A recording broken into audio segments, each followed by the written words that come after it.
आइए आज के इस विश्लेषण की शुरुआत करते हैं। भारत का सबसे बड़ा राज्य राजस्थान। हम सब इसके विशाल किलों और रेगिस्तान के बारे में तो बहुत कुछ जानते हैं, लेकिन आज हम इसकी एक और बहुत बड़ी पहचान पर बात करने वाले हैं। आज हम यहाँ की आवाज़ों यानी इसकी भाषाई विविधता, इसकी जड़ें और इसके समृद्ध इतिहास को बिल्कुल करीब से समझेंगे। यहाँ की एक बहुत ही मशहूर और दिलचस्प कहावत है, कोस कोस पर बदले पानी, 3 कोस पर बदले वाणी। इसका मतलब है कि हर कुछ मीलों पर पानी का स्वाद और भाषा दोनों बदल जाते हैं। ये कहावत यहाँ के भाषाई बदलाव को एकदम सटीक तरह से दर्शाती है। लेकिन सबसे हैरानी की बात पता है क्या है? इतनी विशाल पहचान और इतिहास होने के बावजूद राजस्थानी भाषा भारतीय संविधान की 8वीं अनुसूची से पूरी तरह गायब है। आइए आज के इस सफर के मुख्य पड़ावों पर जल्दी से एक नजर डालते हैं। पहला, मान्यता की खोज। दूसरा, भाषा की जड़ें। तीसरा, प्राचीन लिपियां और ग्रंथ। चौथा, डिंगल और पिंगल शैलियां। और आखिर में प्रमुख बोलियों का एक छोटा सा दौरा। तो चलिए आगे बढ़ते हैं भाग 1 के साथ, मान्यता की खोज। 71, जी हाँ 71, ये महज एक संख्या नहीं है बल्कि एक बहुत ही चौंकाने वाला आंकड़ा है। 2011 की जनगणना के हिसाब से राजस्थान में 71 जीवित बोलियां हैं। ध्यान देने वाली बात यह है कि 1961 में ये आंकड़ा 73 था। मतलब आधिकारिक मान्यता ना मिलने के कारण ये बोलियां धीरे धीरे खत्म हो रही हैं। सोचिए, अगर यही हाल रहा तो एक दिन ऐसा आएगा जब ये पूरा क्षेत्र भाषाई रूप से बिल्कुल आवाज विहीन हो जाएगा। भाग 2, भाषा की जड़ें। इस भाषा का विकास क्रम सच में बहुत दिलचस्प है। इसे एक बड़ी सी पहेली की तरह देखिए। 1500 ईसा पूर्व की आर्य भाषा से कहानी शुरू होती है। फिर आती है वैदिक संस्कृत और पाली। पहली शताब्दी आते आते ये शौरसेनी प्राकृत बन गई। और यहाँ एक बड़ा टर्निंग पॉइंट आता है।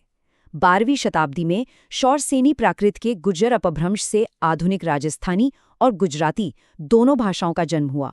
ये एक बहुत ही स्पष्ट और शानदार ऐतिहासिक विकास है। भाग 3, प्राचीन लिपियां और ग्रंथ। वक्त के साथ इस भाषा के अलग अलग नाम रखे गए। 8वीं सदी में उद्योतन सूरी ने अपने ग्रंथ कुवलय माला में इसे मारू भाषा कहा। फिर 16वीं सदी आई तो अबुल फजल ने आईन अकबरी में इसको मरवाड़ी का नाम दे दिया। लेकिन जिस छाता शब्द यानी अम्ब्रेला टर्म राजस्थानी का इस्तेमाल हम आज करते हैं, उसका पहली बार औपचारिक प्रयोग 1912 में जॉर्ज ग्रियर्सन ने अपनी किताब लिंग्विस्टिक सर्वे ऑफ इंडिया में किया था। अब जरा इस अद्भुत लिपि पर गौर कीजिए। महाजनी या मुड़िया लिपि। अकबर के मंत्री तोडरमल ने इसे बनाया था। इसकी सबसे बड़ी और हैरान करने वाली खासियत सुनेंगे? इसमें मात्राएं बिल्कुल होती ही नहीं थी। अक्षरों को बस मोड़ मोड़ कर लिखा जाता था। ऐसा इसलिए ताकि व्यापारी लोग बिना कलम उठाए बहुत ही तेज रफ्तार में अपना बही खाता लिख सकें। बहुत तेजी से काम निपटाने की वजह से ही इसे कामधारी लिपि भी कहा गया।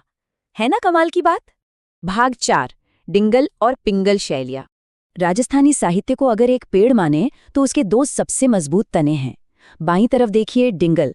ये पश्चिमी राजस्थान की एकदम विशुद्ध बोली है जिसे चारण कवियों ने लिखा। इसमें शूरवीरों, युद्ध और बलिदान की जोशीली कविताएं हैं। वहीं दाईं ओर है पिंगल।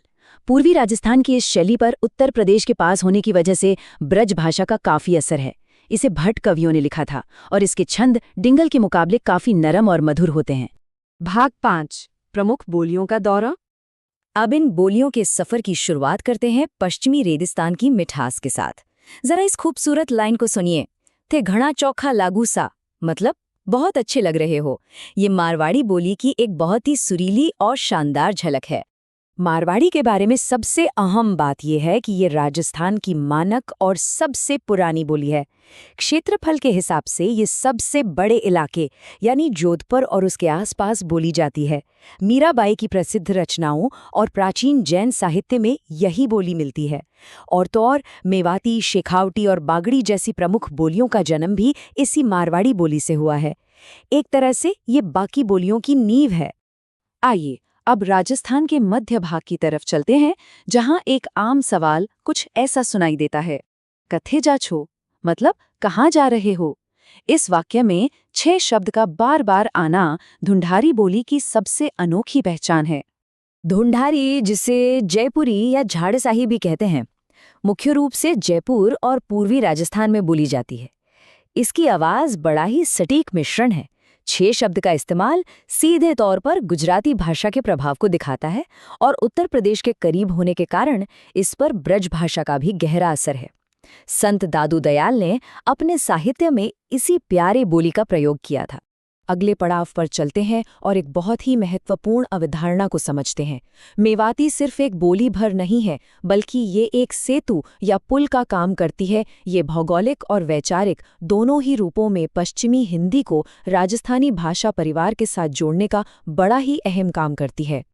ये मेवाती बोली राजस्थान के उत्तर पूर्वी हिस्से, खास तौर पर अलवर और भरतपुर में बोली जाती है।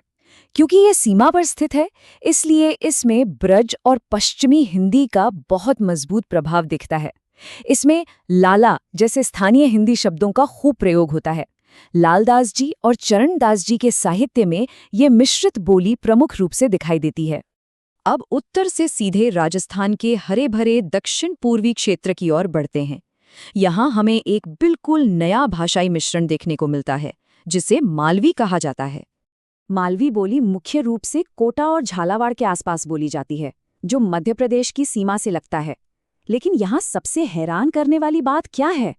मालवी पर मराठी भाषा का स्पष्ट प्रभाव है। ये दिखाता है कि मध्य भारत की ओर बढ़ते हुए बोलियों का दायरा कितनी दूर तक फैल जाता है। साथ ही इसे लिखने के लिए देवनागरी लिपि का इस्तेमाल किया जाता है। अब हमारी इस सूची की आखिरी प्रमुख बोली पर नजर डालते हैं। एक वाक्य सुनिए, ईकड़ा आयो से, यानी अब कब आए। इस वाक्य को सुनते ही पड़ोसी राज्य हरियाणा की ध्वनियों का सीधा एहसास होता है। इसमें एक अलग ही तरह का कड़कपन है। अहिरवाटी, जिसे राफी भी कहा जाता है, मुख्य रूप से अहिर या यादव समुदाय द्वारा कोटपुतली और मुंडावार जैसे क्षेत्रों में बोली जाती है। ये क्षेत्र हरियाणा की सीमा से सटे हैं। यह उत्तरी सीमाओं की एक बुलंद आवाज है, जो राजस्थानी के साथ हरियाणवी के सख्त लहजे को बहुत ही खूबसूरती से मिलाती है। हम्मीर रासो जैसे बड़े महाकाव्यों में इसी बोली का शानदार प्रयोग मिलता है। तो इस समृद्ध भाषाई सफर को देखने के बाद उस विचार पर वापस लौटते हैं जहां से हमने शुरुआत की थी। ये स्थानीय दोहा सच में दिल को छू लेने वाला है। बिन भाषा रे प्रांत तो बिन देवुल रो थान। इसका सीधा अर्थ है कि अपनी भाषा के बिना कोई भी राज्य बिल्कुल वैसा ही है जैसे बिना मूर्ति के कोई सूना मंदिर। इन बोलियों की मिठास में ही इस पूरे क्षेत्र की सच्ची सांस्कृतिक पहचान बसी है। और यही हमें एक बहुत ही गंभीर सवाल पर लाकर खड़ा कर देता है। एक ऐसी भाषा जिसमें आज भी 71 जीवित बोलियां हैं और जिसका 1000 साल से भी ज्यादा पुराना इतिहास है, अगर वह संवैधानिक रूप से इसी तरह अदृश्य ही रहती है, तो उसकी ये अनूठी सांस्कृतिक पहचान पूरी तरह से खत्म होने में आखिर कितना वक्त लगेगा? ये एक ऐसा सवाल है जिस पर हम सबको गहराई से विचार करने की जरूरत है। आज के इस विश्लेषण में बस इतना ही।